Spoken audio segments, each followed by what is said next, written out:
자, 오늘 여러분들과 함께 결심 시리즈 네 번째 말씀으로 옛 사람을 벗어버리기로, 이런 제목으로 말씀을 함께 나누려고 합니다. 오늘 제가 이 본문을 에베소서 4장 22절부터 24절까지 본문을 택한 이유가 있습니다. 우리의 인생의 간증이 뭘까 생각해 보니까 옛 사람을 벗어버리고 새 옷을 입을 때 우리들에게 간증이 생기는 것 같아요. 오늘 말씀을 들으면서 여러분들에게 그런 열망이 좀 있었으면 좋겠고, 이 변화산으로 쭉 이어졌으면 좋겠다는 마음입니다. 게리 토마스의 일상 영성에 이런 말이 나옵니다. 들어보세요. 죄를 벗는 것은 그리스도인의 영적 성장의 중요한 요소이지만 첫 걸음일 뿐이다. 벗었으면 이제 입어야 한다. 그리스도인의 성장에 대한 가장 분명한 말씀은 에베소서에 있다. 그리스도로 옷 입는 것은 그래서 우리가 옛 것을 벗고 새 것을 입는 평생의 과정이다. 그래서 이번 말씀을 통해서 우리들이 한번 점검해 볼 필요가 있는 거예요. 야, 내가 벗어야 될 것은 무엇이고 내가 입어야 될 것은 무엇인가? 오늘 말씀의 구조는 아주 간단합니다. 옛 사람을 벗어버리고 새 사람을 입으라. 중요한 것은 우리들이 무엇을 버릴 것인가? 오늘 본문 말씀 22절에 보니까 너희는 유혹의 욕심을 따라 썩어져가는 구습을 따르는 옛사람을 벗어버리고, 그리고 심령이 새롭게 되어, 이런 구조로 되어 있어요. 하나님을 따라 의와 진리의 거룩함으로 지으심을 받는 것, 그것이 우리들이 새 옷을 입는 것이라고 이야기하고 있어요. 다시 말합니다.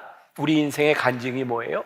우리들의 삶의 옛 것을 벗어버리고 우리들이 새 것을 입었을 때 이것이 나의 간증이요 라고 말할 수 있는 거예요. 자, 먼저 심령이 새롭게 된다고 하는 것에 대한 의미를 생각해 보겠습니다. 심령이 새롭게 된다고 하는 것을 NIV 영어 성경에서는 이렇게 표현을 하고 있어요. 한번 보세요.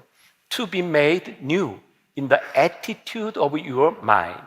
저는 이 부분이 이렇게 묵상을 하면서 attitude of your mind, 너의 마음의 태도에 대한 문제이다. 그러니까 우리들이 새 사람을 입는다고 하는 것은 어떤 추상적인 그런 것이 아니라 우리 마음의 태도에서부터, 우리의 의지에서부터 일어나는 일이다. 저는 우리 신앙생활에 있어서 참 중요한 게 있다. 그게 뭐냐면 우리의 삶의 의지예요. 신앙생활하는 것은 거저되는 것이 아니라 우리들이 새 사람을 입을 때 우리들에게 어떤 의지가 생기는가, 어떤 변화가 생기는가. 다른 표현으로 이야기한다면 우리들의 삶의 새로운 영적 방식이 생기는 거예요. 자, 여러분들에게 그런 도전을 한번 드리고 싶어요.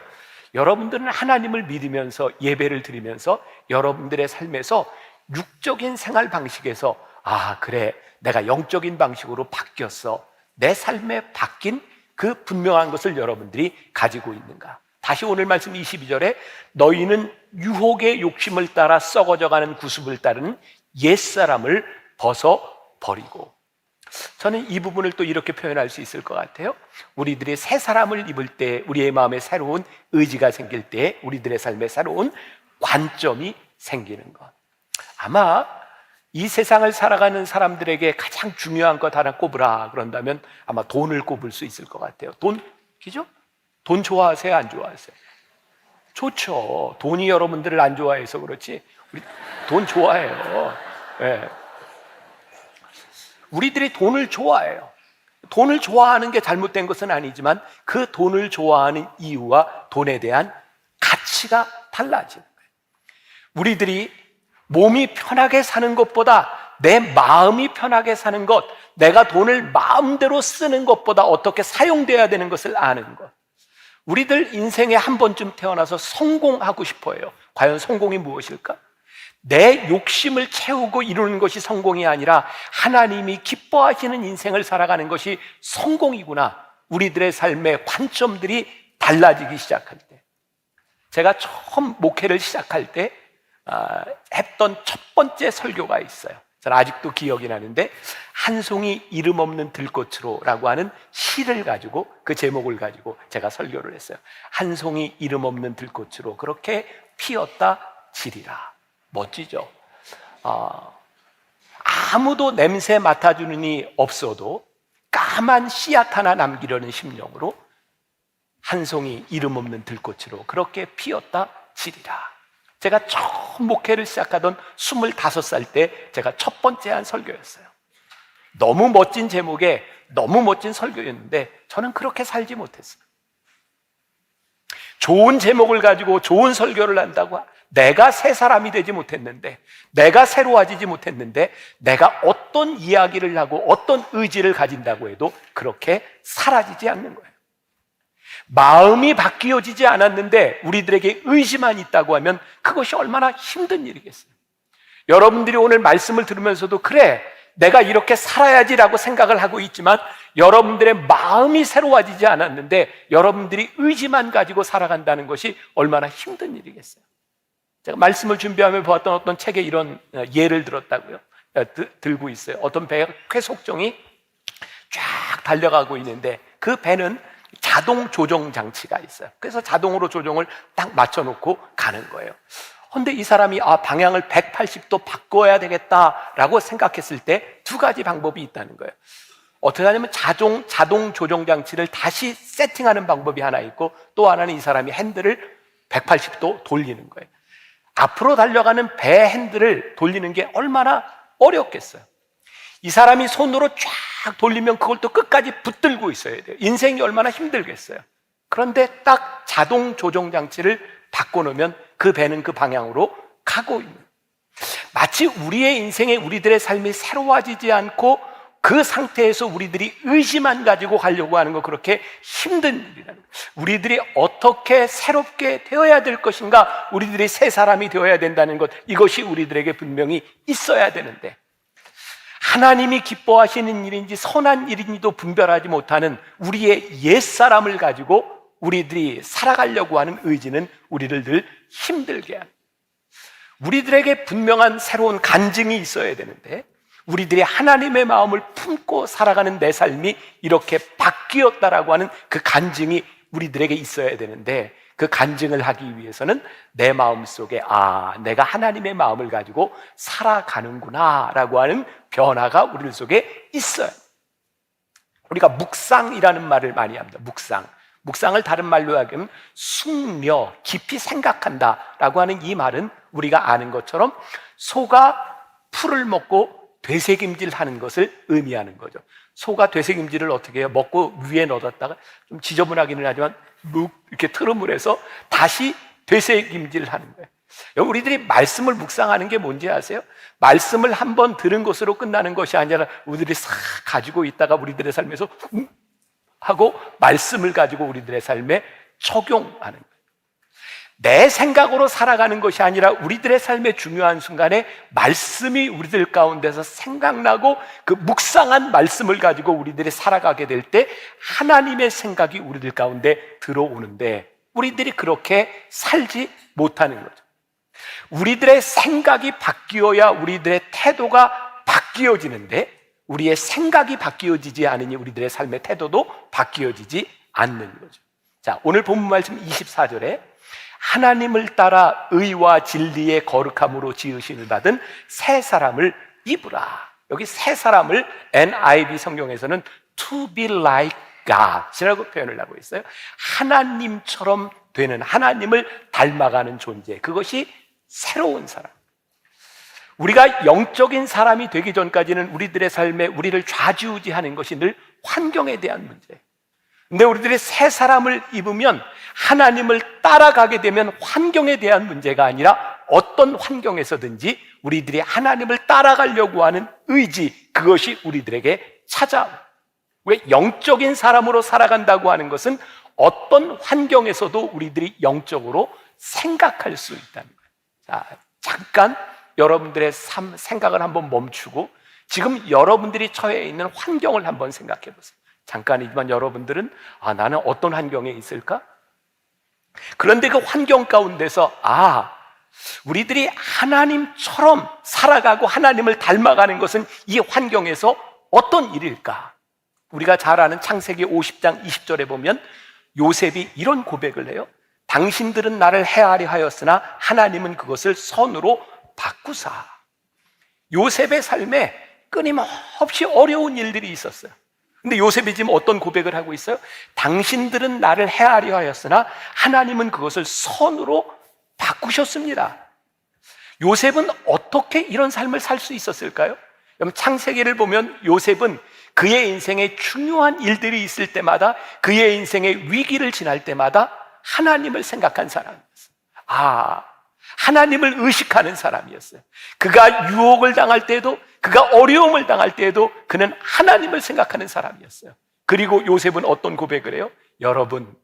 여러분들은 나를 해하려 했을지 모르지만 하나님은 이 모든 것을 선으로 바꾸셔서 나를 이렇게 인도하여 주셨습니다. 오늘 새 사람을 입는다고 하는 게 뭐라고요? 하나님을 의식하면서 하나님을 닮아가기 위해서 살아갈 때 우리들의 삶에 일어나는 변화, 우리들의 생각이 바뀌어지는 것, 새 사람을 입는 것입니다. 히스이 고타로라고 하는 사람이 하루 한 줄 행복이라는 책을 썼는데, 제가 이 책 참 재밌게 보았어요. 여기에 이런 말이 나옵니다. 성공해야 행복해지는 것이 아니라 행복해야 성공한다. 동의하세요? 다시 한번 보세요. 성공해야 행복해지는 것이 아니라 행복해야 성공한다.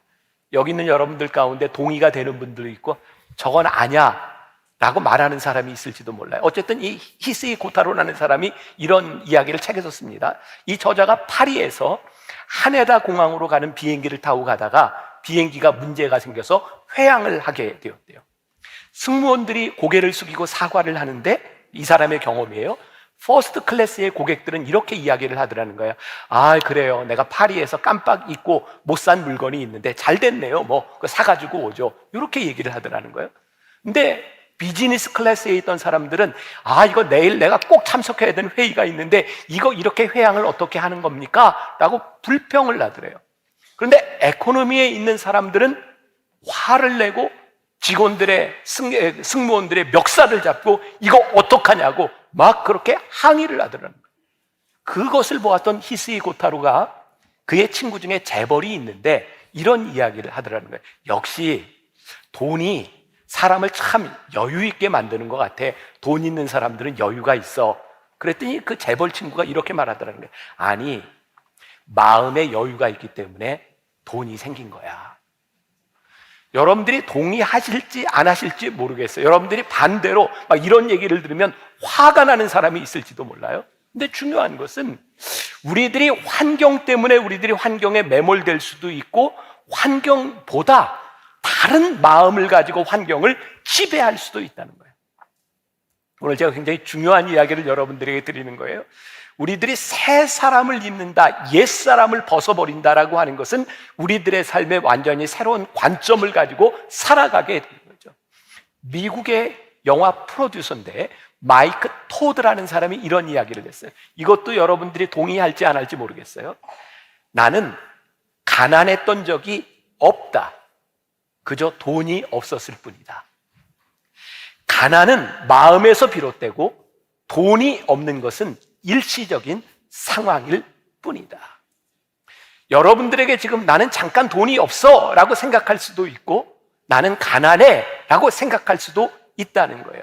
중요한 겁니다. 우리는 종종 우리들이 처한 결과에 집중할 때가 많이 있지만, 더 중요한 것은 그 결과를 만들어내는 사람의 태도, 그 사람의 마음이 어떠한지가 훨씬 더 중요하다는 거예요.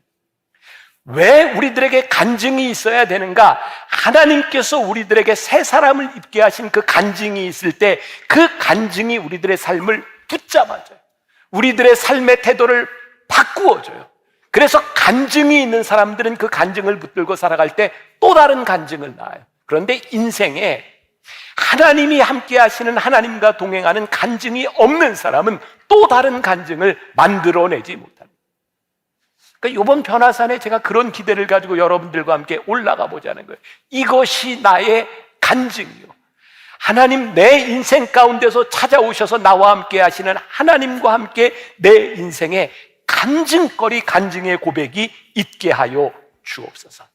너희는 유혹의 욕심을 따라 썩어져가는 구습을 따르는 옛사람을 벗어버리고 오직 너희의 심령이 새롭게 되어 새로운 심령으로 이 세상을 볼 수 있는 영적인 눈이 열려지는 것, 그것이 우리들에게 간증이라는 말씀이에요. 새롭게 된다고 하는 것, 우리의 인생을 보는 눈이 새롭게 된다고 하는 것은 어떤 의미일까요? 오늘 24절에서는 이렇게 표현을 하고 있어요. 하나님을 따라 의와 진리의 거룩함으로 지으심을 받은 새 사람을 입으라. 새 사람을 입는 이 변화에 있어서 성경은 우리들에게 아주 명확한 구조를 가지고 이야기하고 있는데, 옛사람 안에서 우리는 율법적인 구조를 가지고 있어요. 율법적인 구조가 뭔지 아세요? 내가 노력으로 무언가를 만족시키려고 하는 그런 태도들. 율법적인 생각을 가지고 우리의 인생을 살아가면 우리의 인생이 늘 피곤하고요, 때로는 자기를 비하할 수밖에 없는 상황으로 자기를 끌고 가죠. 왜? 우리에게는 율법적인 삶을 만족시킬 수 있는 능력이 없기 때문이죠. 스스로 내가 불만족스러울 뿐만 아니라 나 스스로에게 모욕감을 느낄 수도 있어요. 그런데 우리들의 삶이 새 사람을 입는다고 하는 것은 하나님의 은혜 가운데 우리들이 나아가는 거예요. 율법적인 완성을 위해 나아가는 것이 아니라 우리들의 부족함을 안고 하나님 앞에 나아가는 거예요. 우리들이 복음적인 삶을 살아간다고 하는 것은 하나님 앞에서 내가 어떤 존재인지를 그대로 드러내놓고 나가는, 영적인 삶을 살아간다고 하는 것은 내가 할 수 없는 곳에서 내 인생에 초점을 맞추는 것이 아니라 모든 것을 할 수 있는 하나님께로 우리의 인생의 초점을 옮겨가는. 게리 토마스의 일상 영성에 보면 잔느 귀용이라고 하는 어떤 영성학자의 이야기를 이렇게 전하고 있어요. 제가 한번 읽어보겠습니다. 그분께 나아갈 때는 연약한 아이처럼 가라. 온통 때가 묻고 상처투성이인 아이, 연거푸 넘어져서 다친 아이처럼 가라. 혼자서는 전혀 무력한 사람으로 주님께 가라. 스스로 깨끗하게 할 능력이 없는 사람으로 그분께 가라. 당신의 딱한 상태를 아버지의 눈앞에 겸손히 내려놓아라. 그분께 나아갈 때는 연약한 아이처럼 그렇게 가라. 제 마음에 이번 변화산을 지나면서 여러분들에게 그런 기대, 여러분들의 그런 삶의 태도가 있었으면 좋겠다. 하나님, 제가 이 모습 이대로 하나님께 나옵니다. 어린아이처럼 상처 입은 모습으로 하나님 앞에 나옵니다. 나의 연약함을 하나님 앞에 내려놓습니다. 겸손하게 하나님 앞에 우리들의 모든 것을 내려놓기 시작할 때, 그때 우리들에게서 영적인 변화들이 일어나기 시작하고, 이 영적인 변화에서 일어나는 기도를 통하여 우리들의 삶의 작은 실천들이 만들어지기 시작해요. 영적 변화는 우리의 기도가 삶의 실천으로 점진적으로 만들어지는 과정. 영적 변화, 영적 실천이라고 하는 것은 어떤 위대한 일을 이야기하는 것이 아니에요. 영적인 생각이 우리들에게 들어왔을 때 영적인 눈으로 아주 작은 것들이 보이기 시작하는. 우리는 교회 나오면서 나에게 편리함, 내가 무엇을 얻을까라고 생각했던 우리들이 예배를 드리는 우리들에게 다른 사람의 불편함이 눈에 들어오고, 그 사람을 위하여 내가 할 수 있는 일이 무엇인가를 보기 시작하고, 아내와 남편 둘의 관계 가운데서 서로에 대한 불만이 아니라 나의 부족함이 눈에 들어오기 시작하고, 이전에 보이지 않던 것들이 보이기 시작할 때 우리들에게서 영적 실천들이 일어나기 시작합니다. 제가 이번에 미국 몇 군데 집회 목회자 세미나를 인도했어요. 제가 바로 오기 전에 시카고에서 미국에 있는 장로교 목사님들 세미나를 인도하게 되었는데, 제가 시카고에 살 때는 그렇게 느끼지 못했던 시카고라고 하는 지역에 대한 아픔이 제 안에 느껴지는 거예요.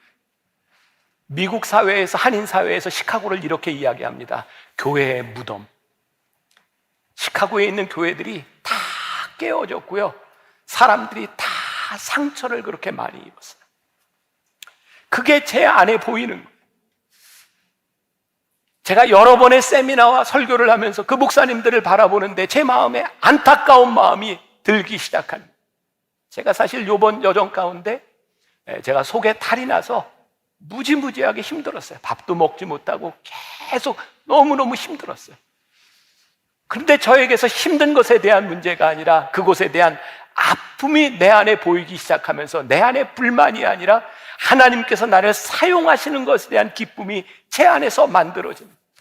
나에게 어떤 환경이 일어나는 것에 대한 문제가 아니라 내가 어떻게 영적인 눈으로 이 상황들을 바라보느냐라고 하는 것은 우리들에게 완전히 새로운 것들을 만들어내는, 이번 변화산을 지나면서 우리가 하나님의 마음으로 우리들이 이 세상을 바라보며 우리들에게 일어나는 영적인 변화, 우리들의 삶에 이것이 변화되었습니다라고 말할 수 있는 그것이 우리들에게 분명히 있어야 돼요.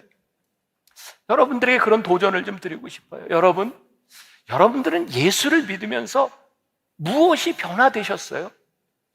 여러분들의 인생에 어떤 변화를, 이것이 나의 변화입니다, 이것이 나의 간증입니다 라고 여러분들이 말할 수 있으세요? 아니, 나에게 그 변화에 대한 진짜 갈망이 있어서 하나님, 제가 말씀 가운데 예수를 믿으며 내 인생이 이렇게 변화되기를 원합니다라고 하는 그 소원이 우리들에게 진정 있는가?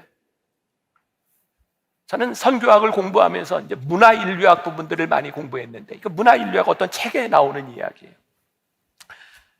어떤 곳에 식인종이 사는 그 마을이 있는데, 한 식인종이 큰 가마솥 옆에서 성경을 읽고 있었대요. 한 인류학자가 이 식인종에게 접근해서 당신이 지금 뭘 하고 있습니까? 라고 물어보니까 이 식인종이 제가 성경을 읽고 있습니다 라고 대답을 해요. 그때 학자가 이렇게 얘기합니다. 아니, 요즘 사람 중에 아직도 누가 성경을 읽습니까? 이거 다 헛된 것이라고 사람들 다 이야기하는데 성경을 읽습니까? 허비하지 마세요. 그랬더니 식인종이 그 사람을 머리에서부터 발끝까지 쭉 쳐다보더니 이렇게 얘기합니다. 선생님, 내가 만약 이 책을 읽지 않았으면 선생님이 이 속에 들어있을 거예요. 뭐 그냥 문화인류학 책을 쓰면서 나온 이야기인데, 하나님의 말씀이 그 식인종의 삶과 그의 입맛을 변화시키는 거예요. 너무 이렇게 동화 같은 그런 이야기일지 모르지만 우리들의 삶에서 복음 때문에, 우리들의 삶에서 예수님 때문에, 우리들의 삶에서 영적인 삶을 살아가기 때문에 우리들의 삶에 일어난 그 변화, 그것이 우리들에게 무엇인가? 우리들이 변화되기 위해서 하나님의 말씀을 들을 준비가 되어 있는데 우리는 하나님의 말씀, 하나님의 음성을 들으려는 준비를 하고 살아가는가? 변화라고 하는 것은 이런 과정을 거치는 것 같아요. 우리의 생각이 변화되고, 생각에 따라 우리의 감정이 바뀌고, 그 감정이 바뀌어질 때 우리들의 행동이 바뀌어지는 거예요. 영적으로 생각하지 않으면 우리들의 감정이 영적으로 변하지 않습니다. 우리의 감정이 영적으로 변하지 않으면 절대로 우리들의 행동은 그렇게 변화되지 않습니다. 결국 생각해 보니까 생각과 감정과 행동이라고 하는 것들이 연속성을 가지고 있는 것들이죠. 얼마나 우리들이 영적으로 생각하는 삶을 살아가고 있는가. 기독교 변증가인 C.S. 루이스가 유명한 말을 했죠. 여러분들 많이 들어보셨을 거예요. 하나님은 우리의 즐거움 속에서는 속삭이시고 우리의 고통 속에서는 크게 외치신다. 다시 말하면 하나님의 음성을 들을 수 있는 철로의 기회가 있는데 그게 언제라고요? 우리의 인생의 고통 가운데서라. 여러분, 우리의 인생에 고통의 유익이 있다는 것이 참 놀랍지 않습니까? 이 이야기를 듣고 우리들이 굳이 고통스러운 삶을 찾아갈 필요 없어요. 왜? 고통은 우리들에게 늘 찾아옵니다. 중요한 것은 그 고통 속에서 우리는 하나님의 음성을 가장 분명하게 들을 수 있다. 오늘 여러분들의 삶을 한번 가만히 보세요. 여러분들의 삶의 간증은 어디에서 만들어졌는가? 그리고 제가 우리 교인들한테 듣는 그 신앙의 이야기들은 대부분이 인생의 고통과 어려움 가운데서 하나님을 만난 이야기들이에요. 우리들이 인생의 고통을 즐길 수는 없습니다. 하지만 이 고통 속에서 하나님의 음성을 들을 수 있습니다. 우리들이 변화산 기도회라고 하는 것을 왜 만나교회에서 1년에 2번씩 그 새벽에 우리들이 이 예배를 드리며 이 성전에 나오는가? 그 시간이 쉽지 않은 시간입니다. 우리들이 잠을 자지 못하는 시간이고 때로 일어나는 것이 고통스러운 시간이고 우리들이 여기에 나와 앉아있는 것이 그렇게 편안한 시간들이 아닙니다. 그런데 참 신기하죠? 우리의 인생에 고통이 수반될 때에 어려움을 겪어가는 그 순간들, 우리의 삶의 시간을 쪼개야 되는 그 순간들 가운데 하나님의 음성이 가장 선명하게 들려온다. 제가 군에 있을 때 참 제가 잊지 못하는 게, 우리 병사들을 보면 지금은 군대가 그렇게 예전처럼 어렵지 않지만 그 힘든 상황 가운데서 믿음을 지키는 병사들을 보면 참 대단해. 심지어 성경을 읽고 싶어서 이게 불침번을 쓰는데 맨 마지막 또 중간에 아무도 방해받지 않는 시간에 불침번을 자원해서 가장 어려운 시간에 아무도 방해받지 않는 곳에 성경을 읽는 청년들, 어떤 병사들은 그 당시 군대 가면 화장실이 옛날 화장실이에요. 그 퍼세식이라 그러죠. 그리고 왜 옛날 그 화장실의 불빛은 그 빨간 불빛이었는지 몰라요. 그런데 병사들이요, 그 불빛 아래 가서, 쫄병들은 성경을 읽을 자유를 주지 않으니까 화장실에 가서 성경을 읽어요.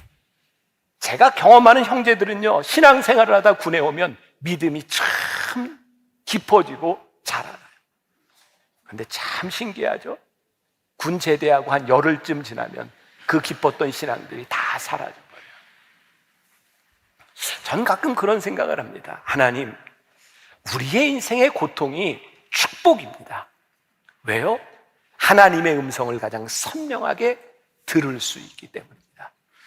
우리들이 하나님의 음성을 선명하게 들을 수 있을 때, 그 하나님의 음성을 선명하게 들었던 그 간증이 우리 가운데 세워질 때, 그 간증이 앞으로 우리들의 삶을 붙잡아 주기 때문에 그것이 우리들에게 축복입니다.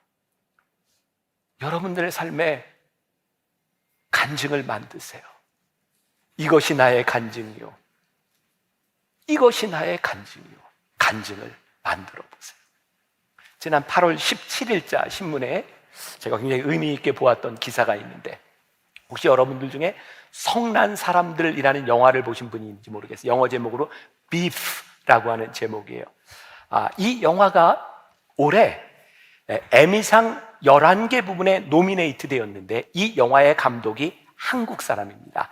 이성진이라는, 9개월의 미국에 입양되어서 정체성의 혼란을 겪고 자란 사람이에요. 이성진.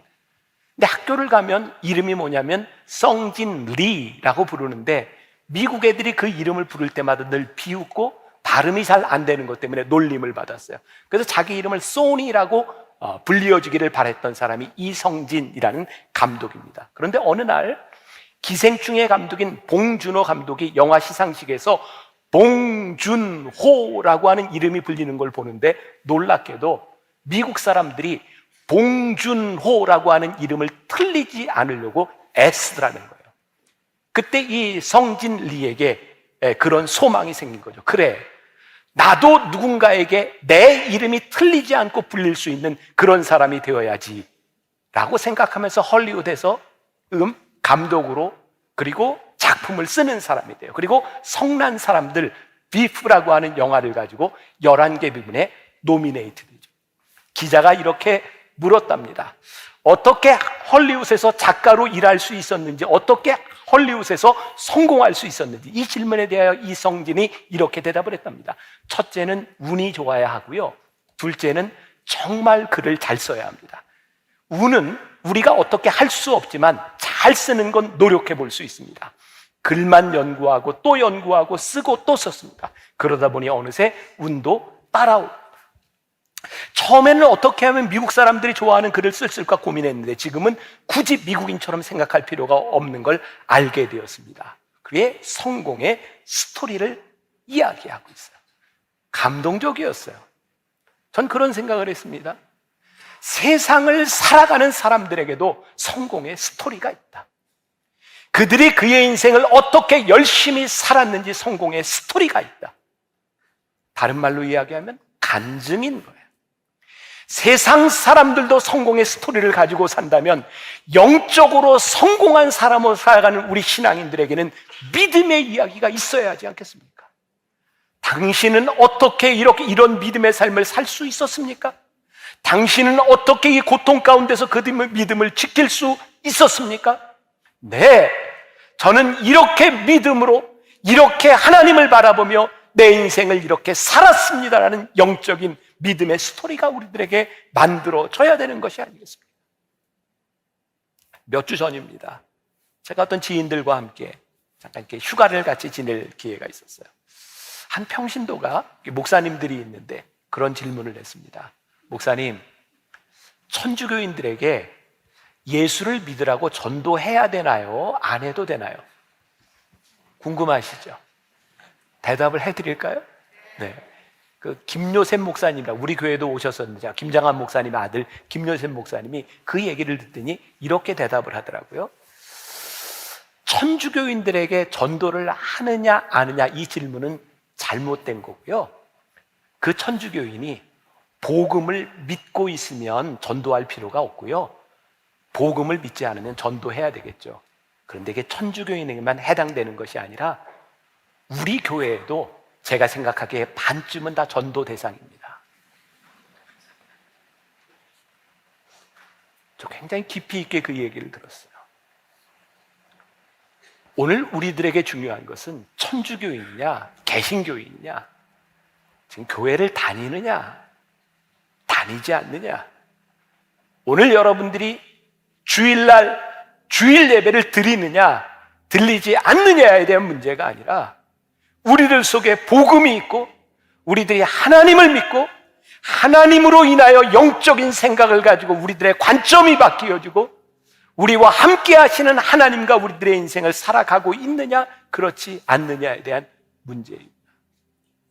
어쩌면 여기에서 말씀을 듣는 여러분들에게 복음이 필요할지 모릅니다. 하나님, 제가 참 많이 착각하고 살았을 수 있겠군요.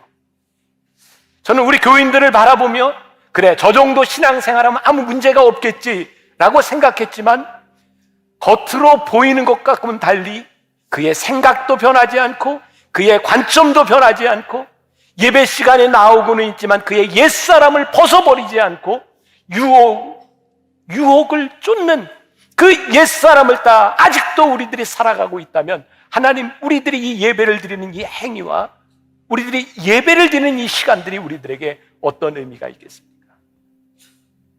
여러분들이 예수를 믿는다고 하면서도 여러분들의 삶이 여전히 환경에 의해서 지배되고 환경이 바뀔 때마다 여러분들의 인생이 바뀌어지는 그런 삶을 살아가고 있다면 우리는 우리들의 삶의 신앙의 간증을 가지고 있는 사람이 아니죠. 이것이 나의 간증이요, 이것이 나의 찬송이세요. 여러분들의 삶에서 부를 수 있는 그 간증, 여러분들의 생각을 바꾸어 줄 수 있는 그 능력이 이번 변화산을 통하여 여러분들에게 여러분들의 고백으로 있어질 수 있기를 주님의 이름으로 간절히 축원합니다.